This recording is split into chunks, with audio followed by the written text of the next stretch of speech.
हुई मेरी खुशहाल खुशहाल जिंदगी प्रभु पनाहों में। ओम शांति,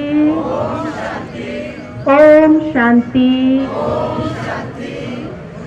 हमारे भाई बहने जो भी बाबा के इस घर में आज पहुंचे हैं, तस्वीरें समय करनाल से आप देख सकते हैं। करनाल में पहुंचे हैं सीएम नायब सिंह सैनी, जिसकी लाइव तस्वीरें देख सकते हैं। करनाल के अपने दौरे पर है सीएम नायब सिंह सैनी और इस समय करनाल के सेक्टर 9 इलाके में ब्रह्म कुमारी आश्रम में आप देख सकते हैं पहुंचे हैं, जहां पर सीएम नायब सिंह सैनी और उनका यहाँ पर आप देख सकते हैं जो ब्रह्म कुमारी हैं उनकी तरफ से स्वागत यहाँ पर किया जा रहा है, जिसकी लाइव तस्वीरें देख सकते हैं। सीएम नायब सिंह सैनी इस समय करनाल के 2 दिन के दौरे पर है और ब्रह्म कुमारी आश्रम में इस समय पहुंचे हैं। आप देख सकते हैं जहां पर ब्रह्म कुमारी की तरफ से तिलक लगाकर उनका स्वागत किया जा रहा है, पुष्प गुच्छ देकर उनका स्वागत किया जा रहा है। करनाल के सेक्टर 9 इलाके में आप जो देख सकते हैं ब्रह्म कुमारी आश्रम है, वहां पर इस समय सीएम नायब सिंह सैनी पहुंचे हैं और आप देख सकते हैं कैसे पुष्प गुच्छ देकर इस समय सीएम नायब सैनी का स्वागत करते हुए नजर आ रहे हैं, जिसकी तस्वीरें समय करनाल के सेक्टर 9 इलाके से इस समय आप देख सकते हैं। बड़ी संख्या में जो लोग हैं वो इस समय यहाँ पर पहुंचे हुए हैं। फूल मालाएं डालकर भी इस समय सीएम नायब सैनी का स्वागत किया जा रहा है। करनाल के सेक्टर 9 इलाके से तस्वीरें देख सकते हैं। 2 दिन के करनाल के दौरे पर है सीएम नायब सिंह सैनी। इस समय तस्वीरें आप देख सकते हैं जहाँ पर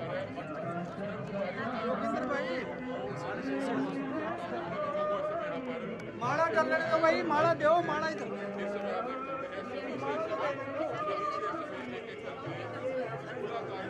नहीं माला तो दे दो, इन्हें बात हमें दे दो भाई, आश्रम से हमें दे दो। इस समय आप ये लाइव माताओं के फूल भी ले लियो। बड़े ही धूमधाम से यहाँ पर रहने वाली हमारी जो माताएं हैं, जो बहनें हैं, जो लोग हैं, वो इस समय यहाँ पर करते हुए नजर आ रहे हैं। तस्वीरें करनाल के सेक्टर 9 इलाके से इस समय आप देख सकते हैं। बड़ी संख्या में लोग हैं वो इस समय यहाँ पर पहुंचे हुए हैं। आप देख सकते हैं ब्रह्म कुमारी आश्रम से इस समय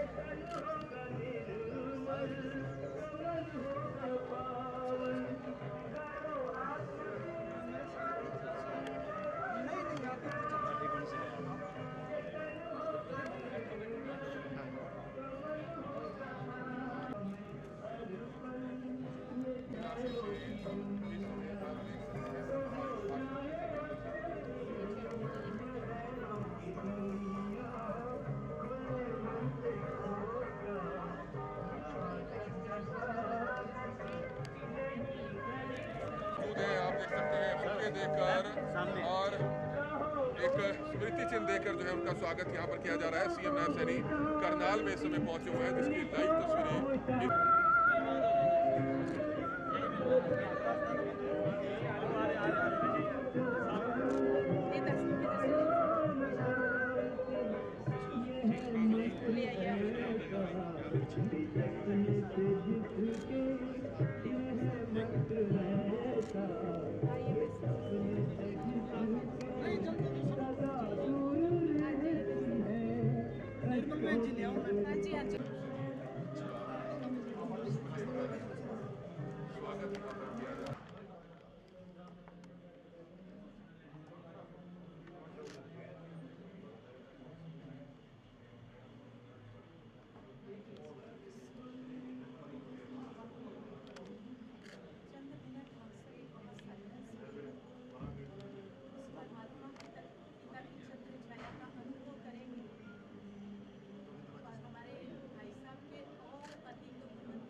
सभी मंच आसीन भाई बहनों को ब्रह्मा कुमारी बहनें स्वागत करेंगी। आपके लिए कहना चाहेंगे, माला बनाई है मोती चुन चुन कर, गुलदस्ता बनाया है फूल चुन चुन कर, आप सभी को भगवान ने बुलाया है लाखों करोड़ों में से चुन चुन कर, लाखों करोड़ों में से चुन चुन कर। आप सभी का, आदरणीय भ्राता सीएम साहब का, मंच आसीन सभी महान विभूतियों का, सभा में उपस्थित एक एक भाई बहन का बहुत बहुत दिल से स्वागत है। अपने लिए और भाई साहब के लिए जोरदार तालियां बजाएंगे सभी।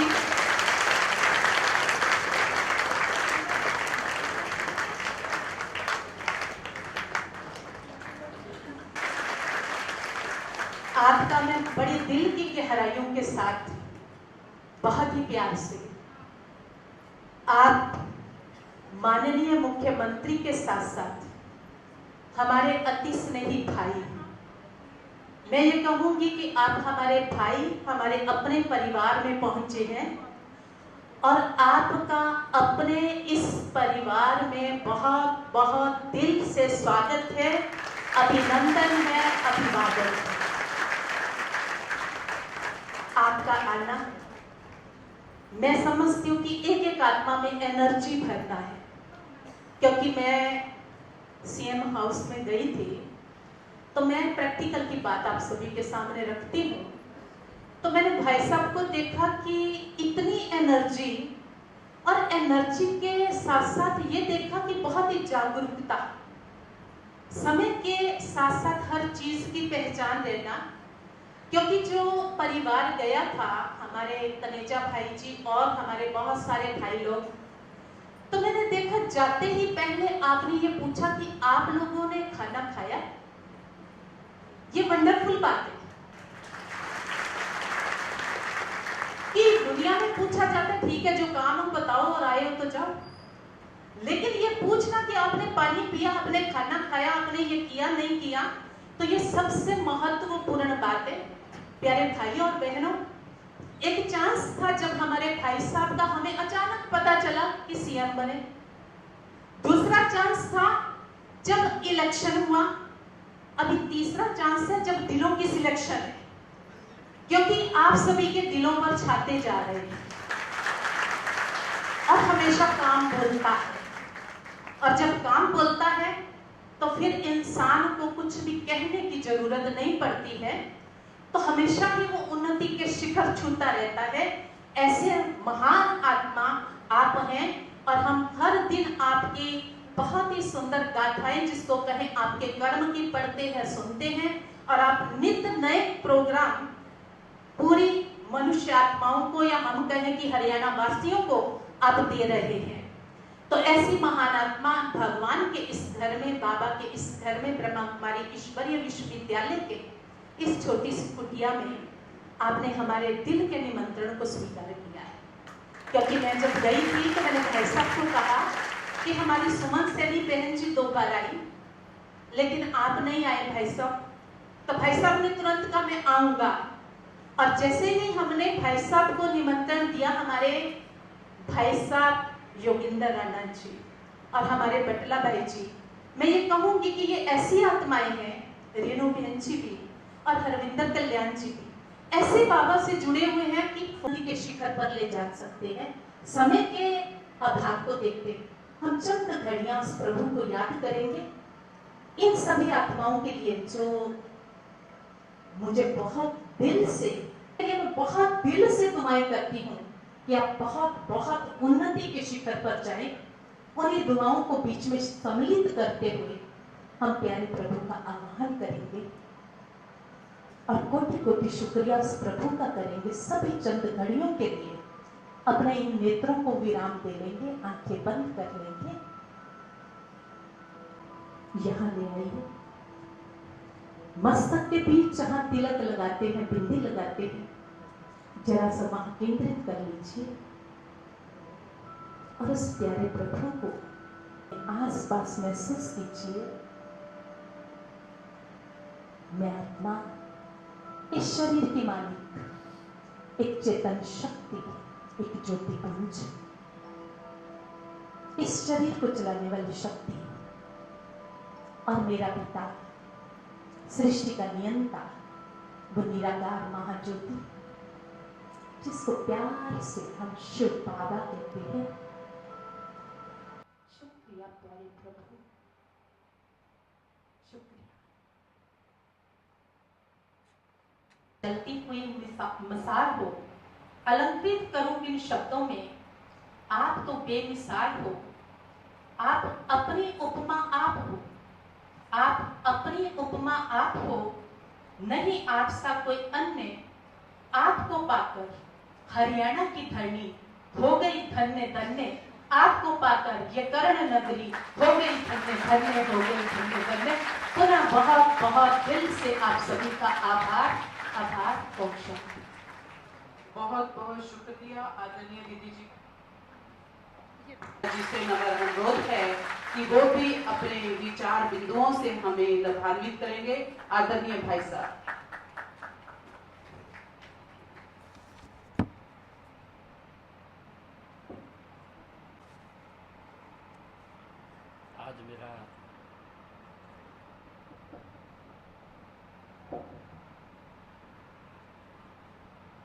आज मेरा ये परम सौभाग्य है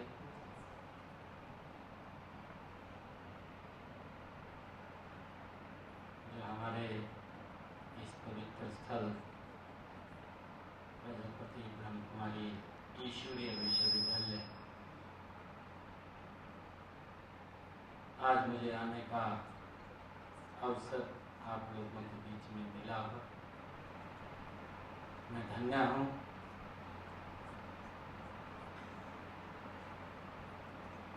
और इस अवसर के ऊपर हमारी दीदी बीके उर्मिला जी, हमारी बहन दीदी वीके निर्मल जी, बहन मधु दीदी जी, बहन पूजा दीदी जी, बहन सारिका दीदी जी और मेरे साथ आए हमारे पार्टी के माननीय अध्यक्ष योगेंद्र राणा जी,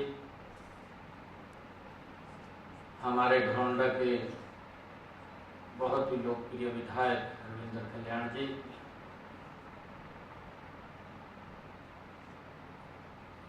हमारे ओएसडी संजय बटला जी,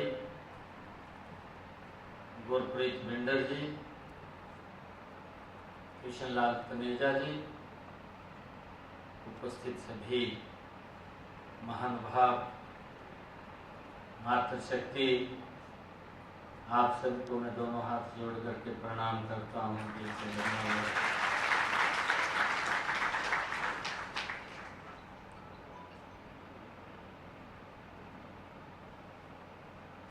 पार्टी ने जैसा निर्णय किया है, यह एक जिम्मेवारी का निर्वहन है और उस जिम्मेवारी को हम निभा रहे हैं।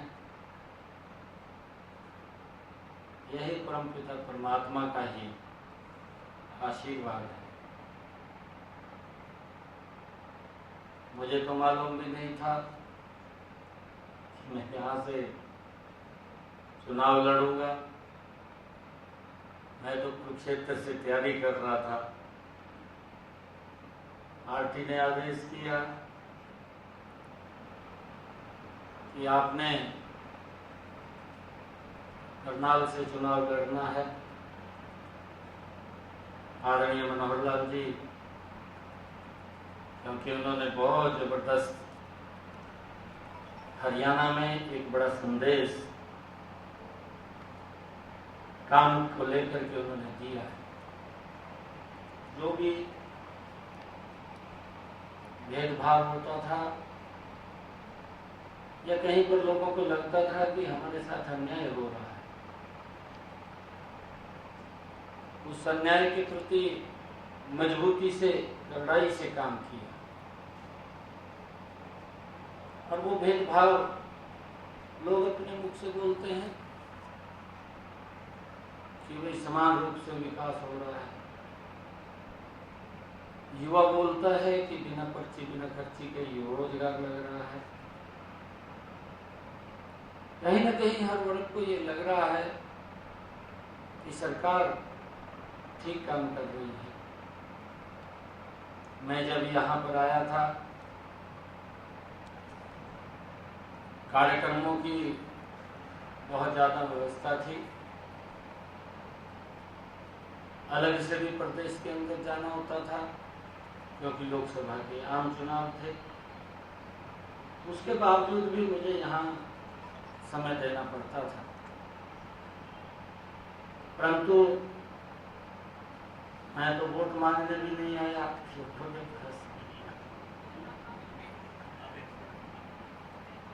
अभी दीदी ने बताया कि सुमन आई थी, वो वोट की अपील करके गई है, परंतु आप लोगों ने ये राष्ट्र विकसित राष्ट्र बने, ये राष्ट्र दुनिया का सिरमौर बने,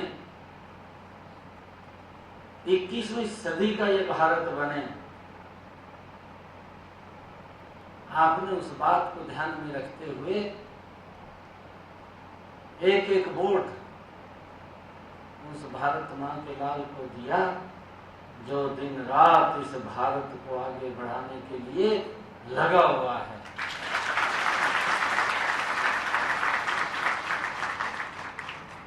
मुझे ये खुशी है कि आप लोगों ने आदरणीय मनोहर लाल जी को बहुत बड़े मैंडेट से दिल्ली में भेजा। अब उनकी सेवाएं देश ले रहा है,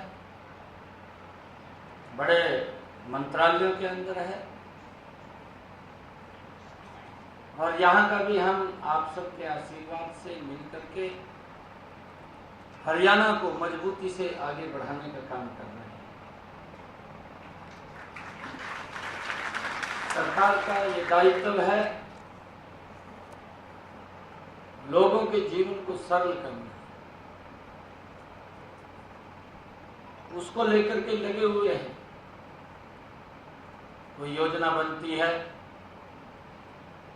कई बार दिक्कत भी आ जाती है जब कोई एक्सपेरिमेंट करते हैं, परंतु उसका सुधार है,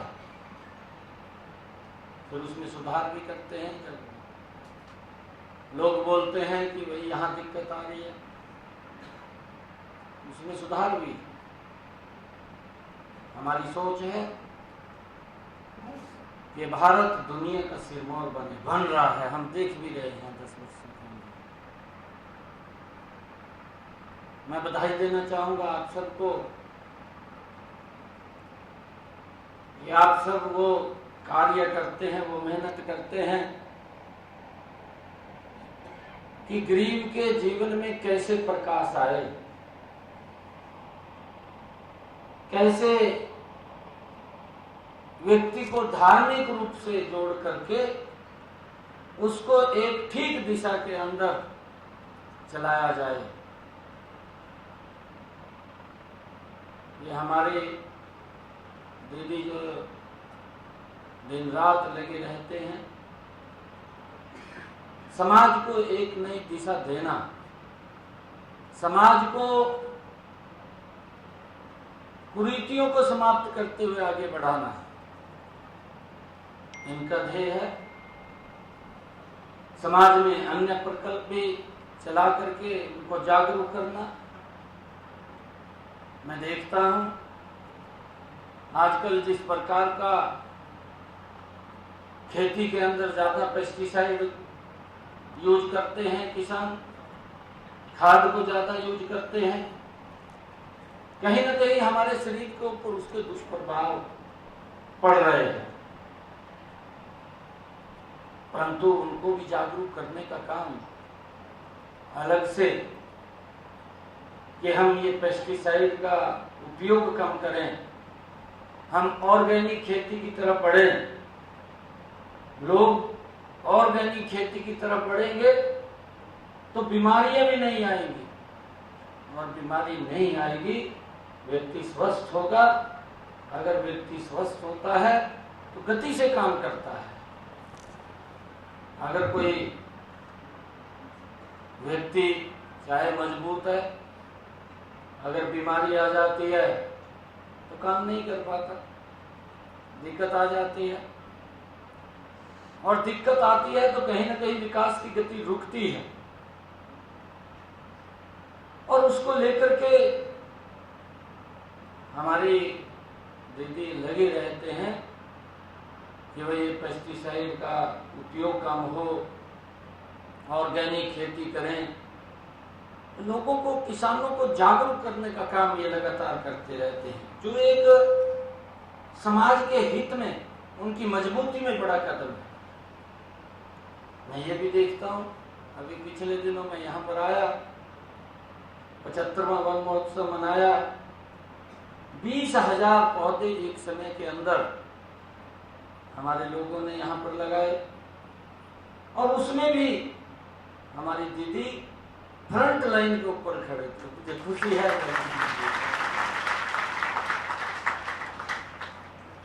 मुझे खुशी है, क्योंकि हम देख रहे हैं, देखते देखते जो हमारे ऋतु परिवर्तन हो रहा है, जिस प्रकार से वायु प्रदूषित हो रही है, ये हम सब के ध्यान में है। हमने एक समय में पेड़ों का कटान ज्यादा किया, परंतु उसकी एवज के अंदर हम पेड़ नहीं लगा पाए, और उसके दुष्परिणाम आज हमारे सामने दिखाई दे रहे हैं। बड़े बड़े जंगल होते थे पहले, हवा शुद्ध होती थी, वायु में पोल्यूशन नहीं होता था, और पोल्यूशन नहीं होता था। आजकल अगर हम देखते हैं, गाड़ियां भी इतनी ज्यादा मात्रा में आ गई हैं, इंडस्ट्री भी मात्रा में लग गई है, और वायु पोल्यूशन हो रहा है। तो वायु पोल्यूशन अगर होगा तो उसका तो एक ही रास्ता है कि हम ज्यादा पेड़ लगाएं।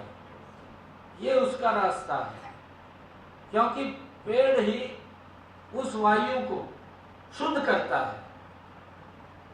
आज भी हम देखते हैं, जब हम पहाड़ों में चले जाते हैं, पहाड़ों में जाकर के देखते हैं कि वहां पर इतने पेड़ लगे हुए हैं कि वहां एसी की भी जरूरत नहीं पड़ती। वो यही कारण है, क्योंकि इतने घने जंगल हैं, और घने जंगलों के कारण जो वातावरण शुद्ध रहता है, वातावरण तो शुद्ध रहता है, हवा भी शुद्ध रहती है जो हम सांस लेते हैं, और उससे वहां बीमारियां भी कम रहती हैं। परंतु यहाँ स्थिति बदल गई है। मैं तो हैरान था जब हमने देखा कि 50 डिग्री को टेम्परेचर क्रॉस कर गया है। ये कहीं ना कहीं मानवता को एक रेड सिग्नल है। इस बात को हमें समझना चाहिए, इस बात को देखना चाहिए कि आने वाले समय के अंदर जब हम देखते थे कि जो वर्षा ऋतु थी या शरद ऋतु थी या हमारी ये गर्मी की ऋतु थी, ये जो भी ऋतुएं थी अपने समय के ऊपर आती थी, हमने भी देखा है, और अपने समय के ऊपर रहती थी। आज इसके अंदर भी बदलाव दिखाई दे रहा है। वर्षा ऋतु के समय बरसात ही नहीं होती, जब शरद ऋतु आती थी उस समय सर्दी नहीं होती, गर्मी होती है। कहीं ना कहीं ये वातावरण के अंदर बदलाव हो रहा है। और जब हम ये देखते हैं कि इतना टेम्परेचर बढ़ा है, उसका दुष्प्रभाव भी हमारे ग्लेशियर्स के ऊपर पड़ रहा है। जो ग्लेशियर्स, जो बर्फ के बड़े ग्लेशियर्स थे, वो गति से पिघल रहे हैं, क्योंकि वातावरण इतना गर्म हो गया है कि उसका कहीं ना कहीं तो दुष्प्रभाव पड़ेगा। आने वाले समय के अंदर इस प्रकार की जो दिखते हैं वो दिखते ना हो, उसके लिए हम सब एक एक पेड़ अवश्य हम लगाएं, उसकी परवरिश भी करें।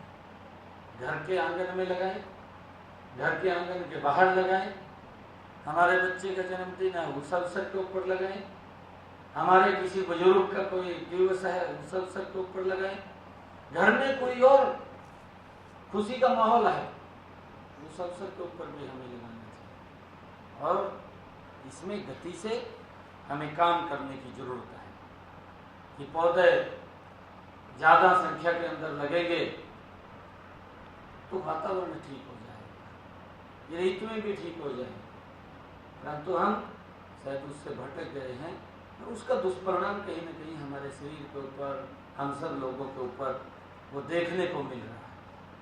और ये ठीक रहे ये जिम्मेवारी भी हमारी है, क्योंकि हम देखते हैं कई बार हम किसानों के अंदर ये बात करते हैं, हम मानते हैं कि भाई पानी, आज धान की फसल लग रही है, धान की फसल के अंदर से बहुत ज़्यादा दोहन पानी का होता है, काफ़ी पानी लगता है और पानी नीचे से निकल रहा है, काफ़ी संख्या में निकल रहा है। जब हम देखते हैं कि एक अगर ट्यूबवेल लगा हुआ है, एक सीजन के अंदर 10-10 फुट के 2 पाइप नीचे लोड हो जाते हैं, 20 फुट डाउन नीचे चोआ वो चला जाता है। और उसका दुष्परिणाम ये निकला, पहले तो हम हाथ से पानी पी लेते थे निकाल करके, फिर हमने नलका लगाया, नलके से चला करके पी लेते थे, वो नलका भी खत्म हो गया। नलका खत्म हुआ तो वो समर्सिबल मोटर आ गई, समर्सिबल मोटर वो 100 फुट पे गई, 100 फुट पे से अब 250 फुट पे चली गई, 250 से भी 400 फुट पे चली गई। तो ये क्या हमारे सामने स्थिति बन रही है? कितने लंबे समय तक जमीन हमारे पास है, अगर जमीन को पानी नहीं लगेगा तो वो दिक्कत खड़ी हो जाएगी। हमारी जो पीढ़ियाँ हैं, आने वाली जो पीढ़ियाँ हैं, उनके लिए भी हमें चिंता करनी चाहिए कि हम इसके अंदर संतुलन बना करके वो काम करना चाहिए। और उसके अंदर हमारा जो ब्रह्म कुमारी आश्रम जो ईश्वरीय विश्वविद्यालय है, इस प्रकार की इंसेंटिव लेकर के लोगों को समय समय के ऊपर जागरूक करने का काम करता रहता है। मैं आप सबको इस पुण्य काम के लिए बहुत बहुत साधुवाद देता हूँ। और चाहे वायु प्रदूषण की बात हो, किसान को जागरूक करने की बात हो, और चाहे इसके साथ साथ हम अन्य किसी क्षेत्र के अंदर समाज में जो कार्य करते हैं उस कार्य को लेकर के जागरूक करने की बात है। उनको धार्मिक रूप से भी जोड़ना, धार्मिक रूप से जोड़ते हुए उनको एक ठीक दिशा के अंदर लेकर के जाना, ये हम सब का वो ध्येय है। मैं इसके लिए आप सबको बहुत बहुत बधाई देता हूँ, मैं शुभकामनाएं देता हूँ। और हम भी लगातार कार्य कर रहे हैं। हम देखते हैं इन्हीं 10 वर्षों के अंदर हमें गर्व होता है, आदरणीय प्रधानमंत्री जी ने जिस प्रकार से हमारी संस्कृति का संरक्षण किया। हम ये भी देखते थे कि हमारी संस्कृति कहीं न कहीं विलुप्त हो रही थी, पाश्चात्य संस्कृति उसको प्रभावी हो रही थी, परंतु अब देखते ही देखते उसके ऊपर एक बड़ा वो ब्रेक लगा है। और ब्रेक लगा है कि हम उस दिशा के अंदर बढ़े हैं। चाहे हमारी संस्कृति के अंदर जो हमारे ऋषि मुनियों की जो एक परंपरा रही है, लंबे समय से परंपरा रही है कि समाज को एकता के सूत्र में पिरो करके आगे बढ़ाना, जो हमारे बड़े ऋषि मुनि रहे हैं, और जो एक स्थान से दूसरे स्थान के ऊपर जा करके लोगों को एक दिशा में चलाने का काम करते थे।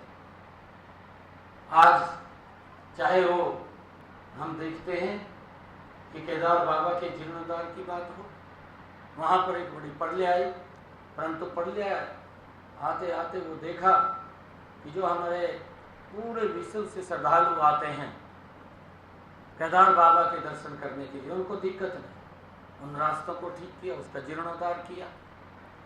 और उसके साथ साथ काशी विश्वनाथ उसका जीर्णोद्धार किया। काशी विश्वनाथ के साथ साथ भगवान श्री राम के भव्य मंदिर का निर्माण कितने लंबे समय से था कि लोग एक आस्था का केंद्र बिंदु भगवान श्री राम का मंदिर, परंतु देखते ही देखते वो भी बन करके तैयार हो गया है। देश की समस्याएं हम देखते थे कि धारा 370-35 से मैं जम्मू कश्मीर के अंदर मुझे रहने का वहाँ पर अवसर मिला है। जब मैं वहाँ लोगों से बात करते थे, लोगों से चर्चा होती थी, तो लोग इस समस्या के बारे में बोलते थे। परंतु कुछ लोग थे, ऐसे लोग थे कि वो सोचते थे कि इनको डरा करके, इनको बरगड़ा करके वोट लेते रहें, सत्ता पर काबिज रहें, परंतु समाधान की तरफ ध्यान नहीं था। समाधान की तरफ अगर ध्यान किसी ने दिया है तो नरेंद्र मोदी जी ने दिया है। लंबे समय से जो लोगों की समस्याओं का समाधान, दिक्कत आ रही थी कि यहाँ से धारा 370 समाप्त होनी चाहिए, वो ना तो कभी किसी विपक्षी दल ने सोचा, वो तो अपनी राजनीतिक रोटियां सेकते थे। देश कहीं भी जाए, देश के लोगों के ऊपर कैसी भी आपत्ति आए, ये देखा है हमने कि हमारे देश के अंदर रह रहे, हमारे देश के अंदर रहते रहते अपना घर छोड़ना पड़ जाए, घर अपने कारोबार छोड़ना पड़ जाए और अपनी जमीन छोड़नी पड़ जाए, जमीन छोड़ करके, कारोबार छोड़ करके, घर छोड़ करके टेंट के अंदर जीवन व्यतीत करना पड़ जाए, तो ये किस प्रकार का तंत्र था, ये भी हमें समझने की जरूरत है। परंतु इस समस्या का समाधान अगर किसी ने किया तो वो आप सबको मैं बहुत बहुत साधुवाद देता हूँ, प्रणाम भी आप सबको करता हूँ कि आपने नरेंद्र मोदी जी जैसा व्यक्ति अगर जब चुना है तो उसने धारा 370 को 1 मिनट के अंदर समाप्त कर दिया। आज वो आतंकवाद जो उस गली से वो निकलता था, उस आतंकवाद के ऊपर भी आज एक विराम लगा है। आज किसी प्रकार की वहाँ ये समस्या नहीं है। अगर कोई आतंकवादी आने की कुछ चेष्टा करता है तो हमारे नौजवान साथी उसको तुरंत सबक सिखाने का काम वहीं पर करते हैं। ये सरकार की काम करने की इच्छा शक्ति है कि लोगों के जीवन को सरल करना, लोगों को किसी प्रकार की समस्या या दिक्कत ना आए, उसको लेकर के ये हमारी सरकार लगातार काम कर रही है। और हम देश के अंदर भी देखते हैं, चाहे रोड के इंफ्रास्ट्रक्चर की 10 वर्षों के अंदर बात करें, रेलवे कनेक्टिविटी की बात करें, एयर कनेक्टिविटी की हम बात करें, नए एम्स बनाने की बात करें, जिस गति से देश के अंदर हॉस्पिटल बनने चाहिए थे, हॉस्पिटल नहीं बने, परंतु सरकार ने एक मिशन मोड में काम किया और लगातार कर रही है। हर डिस्ट्रिक्ट के अंदर आज एक मेडिकल कॉलेज खड़ा हुआ है।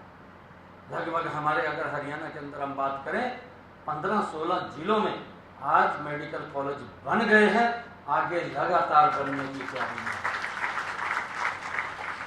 लोगों के स्वास्थ्य को ध्यान में रखते हुए सरकार ये इस प्रकार के निर्णय लेती है। एम्स खड़े करना, पिछले अगर हम 60-70 सालों का कार्यकाल देखें, देश के अंदर एक एम्स खड़ा हुआ। अटल जी देश के प्रधानमंत्री बने, उन्होंने 4 एम्स आकर के खड़े किए, आज 24 एम्स खड़े हैं। कितनी गति से, कितनी स्पीड से देश विकास की तरफ बदला है।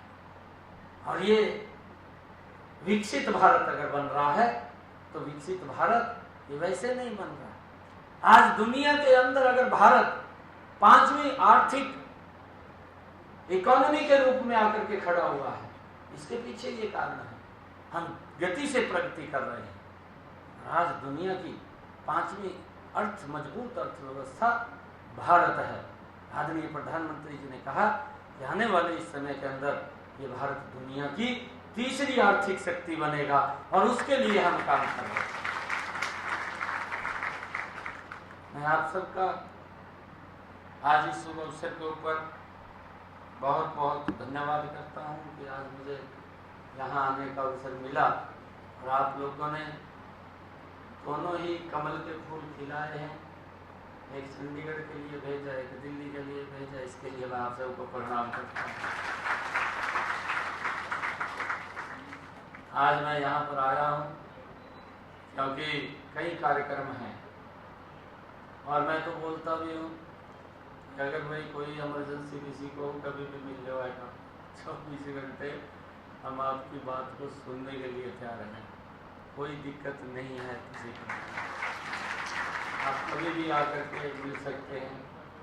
मैं आप सबका दिल से बहुत बहुत धन्यवाद करता हूँ। और आज मैं यहाँ पर ब्रह्म कुमारी ईश्वरीय विश्वविद्यालय आज इसके प्रांगण में आया हूँ। मैं अपनी तरफ से 11 लाख रुपया मैं यहाँ पर दे करके जाता हूँ। आप सबका बहुत बहुत धन्यवाद। इन्हीं शब्दों के साथ जय हिंद, जय भारत, जय भारत माता, भारत माता की जय, भारत माता की जय। बहुत बहुत धन्यवाद।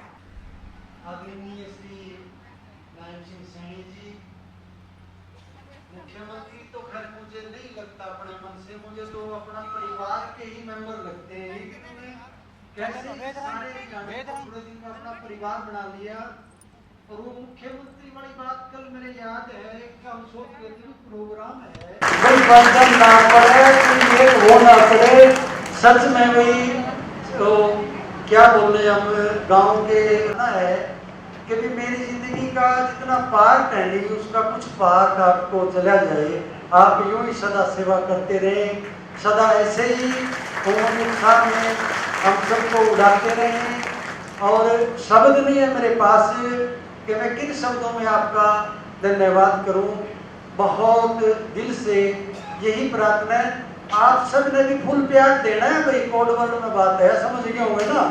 हाँ, फुल प्यार दे दियो भाई, अच्छी करिए प्यार में, ऐसा लगे भी भर दिया हमने भाई साहब को। और एक छोटी सी बात सुना करके मैं वाणी को विराम दूंगा, क्योंकि आपका टाइम बहुत कीमती है।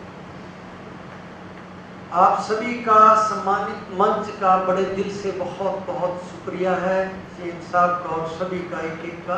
कहीं एक यूनिट है, हम आपको ये खुशखबरी देंगे, आप अगस्त में हमारे को हमारी इच्छा से एक प्रोग्राम देना, फिर हम आपको अपना परिवार जोड़ के और उसका प्यार परिवार में दिलाएंगे। बैठी थी तो अकबर ने कहा कि बिरबल मेरे को ये बता, बेगम के पाँव सुंदर हैं या मेरे पाँव सुंदर हैं? बेगम ने कहा सॉरी,